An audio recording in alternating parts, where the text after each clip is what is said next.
A Tale of Two Cities, Book 2, The Golden Thread, Chapter 2, A Sight. You know the Old Bailey well, no doubt, said one of the oldest of clerks to Jerry the messenger. Yes, sir, returned Jerry in something of a dogged manner. I do know the Bailey. Just so, and you know Mr. Lorry. I know Mr. Lorry, sir, much better than I know the Bailey. Much better, said Jerry, not unlike a reluctant witness at the establishment in question, than I, as an honest tradesman, wish to know the Bailey. Very well. Find the door where the witnesses go in, and show the doorkeeper this note for Mr. Lorry. He will then let you in. Into the court, sir. Into the court. Mr. Cruncher's eyes seemed to get a little closer to one another, and to interchange the inquiry, "What do you think of this?" "Am I to wait in the court, sir?"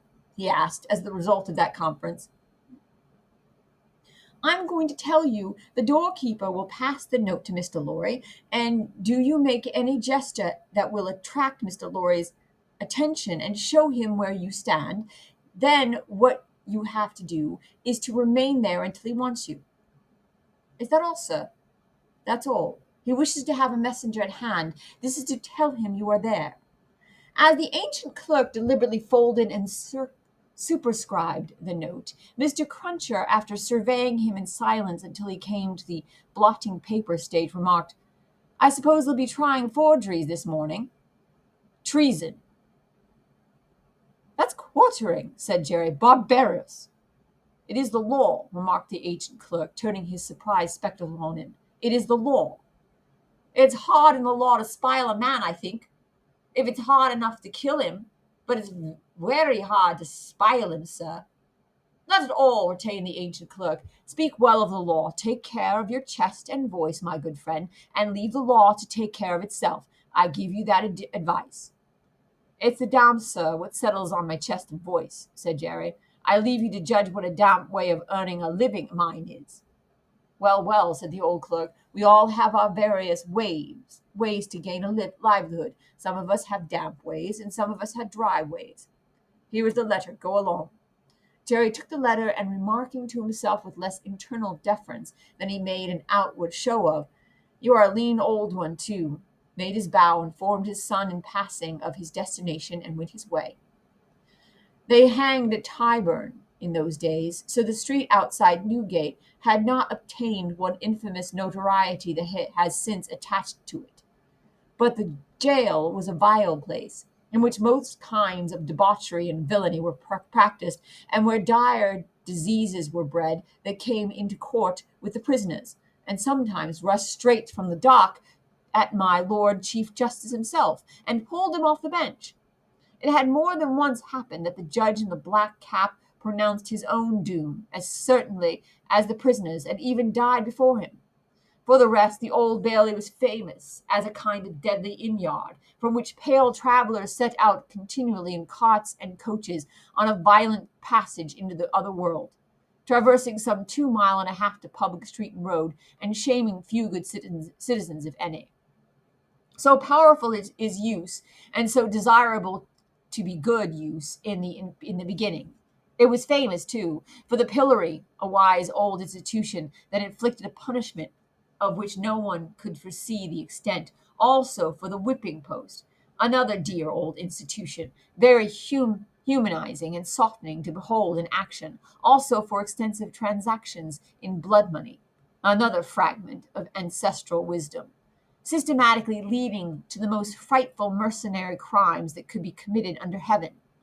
Although the Old Bailey at that date was a choice illustration of the precept that whatever is right, an aphorism that would be as final as it is lazy, did it not include the troublesome consequence that nothing that ever was wrong.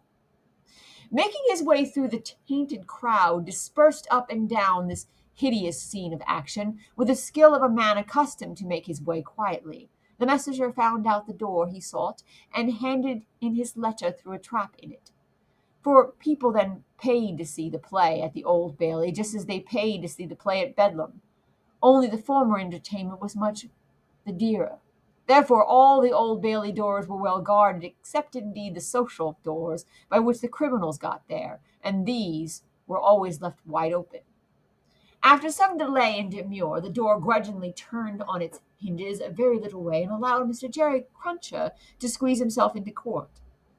"What's on?" he asked in a whisper of the man who found himself next to. "Nothing yet." "What's coming on?" "The treason case." "The quartering one, eh?" "Ah," returned the man with a relish. "He'll be drawn on a hurtle to be half hanged, and then he'll be taken down and sliced before his own face, and then his insides will be taken out and burned while he looks on, and then his head will be chopped off, and he'll be cut into quarters. That's the sentence." "If he's found guilty, you mean to say," Jerry added by way of proviso. "Oh, they'll find him guilty," said the other. "Don't be afraid of that." Mr. Cruncher's attention was here diverted to the doorkeeper, whom he saw making his way to Mr. Lorry with a note in his hand. Mr. Lorry sat at a table among the gentlemen in wigs, not far from a wigged gentleman, the prisoner's counsel, who had a great bundle of papers before him, and nearly opposite another wigged gentleman, with his hands in his pockets, whose whole attention, when Mr. Cruncher looked at him then or afterwards, seemed to be concentrated on the ceiling of the court. After some gruff coughing and rubbing of his chin and signing with his hand, Jerry attracted the notice of Mr. Lorry, who had stood up to look for him, and who quietly nodded and sat down again. "What's it got to do with the case?" asked the man he had spoken with. "Blest if I know," said Jerry. "What have you got to do with it, then, if a person may inquire?" "Blest if I know that either," said Jerry. The entrance of the judge and a consequent great stir and settling down in the court stopped the dialogue. Presently the dock became the central point of interest. Two jailers who had been standing there walked out, and the prisoner was brought in and put to the bar. Everybody present, except for the one wigged gentleman who looked at the ceiling, stared at him. All the human breath in the place rolled at him like a sea or a wind or a fire. Eager faces strayed round pillars and quarters to get a sight of him. Spectators in back rows stood up, not to miss a hair of him. People on the floor of the court laid their hands on the shoulders of the people before them to help themselves at another cost to a view of him. Stood a tiptoe, got upon ledges, stood upon next to nothing to see every inch of him. Conspicuous among these later, like an animated bit of the spiked wall of Newgate, Jerry stood, aiming at the prisoner the very breath of a wet he had taken as he came along, and discharging it to mingle with the waves of other beer and gin and tea and coffee and what not that flowed at him and already broke upon the great windows behind him in an impure mist and rain. The object of all this staring and blaring was a young man of about 25, well grown and well looking, and with a sunburnt cheek and a dark eye. His condition was that of a young gentleman. He was plainly dressed in black or very dark gray, and his hair, which was long and dark, was gathered in a ribbon at the back of his neck, more to be out of his way than for ornament. As an emotion of the mind will express itself through any covering of the body, so the paleness which his situation engendered came through the brown upon his cheek, showing the soul to be stronger than the sun. He was otherwise quite self-possessed, bowed to the judge, and stood quiet. The sort of interest with which this man was stared and breathed at was not a sort that elevated humanity. Had he stood in peril of a less horrible sentence, had there been a chance of any one of its savage details being spared, they just so much would he have lost in his fascination. The form that was to be doomed to be so shamefully mangled was the sight. The immortal creature that was to be so butchered and torn asunder yielded the sensation. Whatever glass the various spectators put upon the interest, according to their several arts and powers of self-deceit, the interest was, at the root of it, ogreish.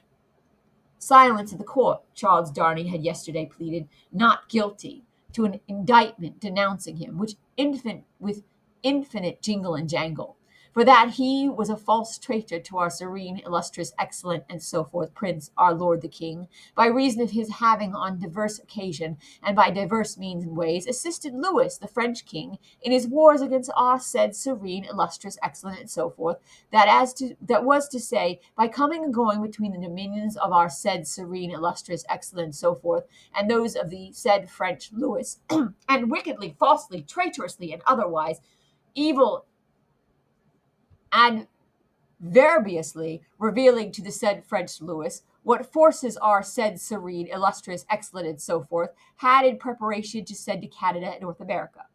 This much Jerry, with his head becoming more and more spiky as the law terms bristled it, made out with huge satisfaction, and so arrived circuitously at the understanding that the aforesaid and over again aforesaid Charles Darnay stood there before him upon his trial, that the jury were swearing in, and that Mr. Attorney General was making ready to speak. The accused, who was, and who knew he was, being mentally hanged, beheaded, and quartered by everybody there, neither flinched from the situation nor assumed any theatrical air in it. He was quiet and attentive, watched the opening proceedings with a grave interest, and stood with his hands resting on the slab of wood before him so composedly that they had not displaced a leaf of the herbs with which it was strewn. The court was all bestrewn with herbs and sprinkled with vinegar as a precaution against jail air and jail fever. Over the prisoner's head there was a mirror to throw the light down upon him. Crowds of the wicked and the wretched had been reflected in it, and had passed from its surface and this earth together, haunted in the most ghastly manner that abominable place would have been, if the glass could ever have rendered back its reflections, as the ocean is one day to give up its dead.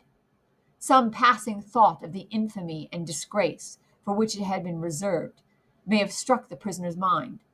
Be that as it may, a change in his position making him conscious of a bar of light across his face, he looked up, and when he saw the glass, his face flushed, and his right hand pushed the herbs away. It happened that the action turned his face to that side of the court which was on his left. About on a level with his eyes there sat, in that corner of the judge's bench, two persons upon whom his look immediately rested, so immediately and so much to the changing of his aspect, that all the eyes that were tamed on upon him turned to them. The spectators saw in the two figures a young lady in little more than 20, and a gentleman who was evidently her father, a man of a very remarkable appearance in respect of the absolute whiteness of his hair, and a certain indescribable intensity of face, not of an active kind, but pondering and self-communing. When this expression was upon him, he looked as if he were old, but when he was stirred and broken up, as it was now in a moment, on his speaking to his daughter, he became a handsome man not past the prime of life. His daughter had one of her hands drawn up through his arm as she sat by him, and the other pressed upon it. She had drawn close to him in her dread of the scene and in her pity for the prisoner. Her forehead had been strikingly expressive of an engrossing terror and compassion that saw nothing but the peril of the accused. This had been so very noticeable, so very powerfully and naturally shown, that starers who had had no pity for him were touched by her, and the whisper went about, "Who are they?" Jerry, the messenger, who had made his own observations in his own manner, and who had been sucking the rust off his fingers in his absorption, stretched his neck to hear who they were. The crowd about him had pressed and passed the inquiry on to the nearest attendant, and from him it had been more slowly pressed and passed back. At last it got to Jerry. Witnesses. For which side? Against. Against what side? The prisoners.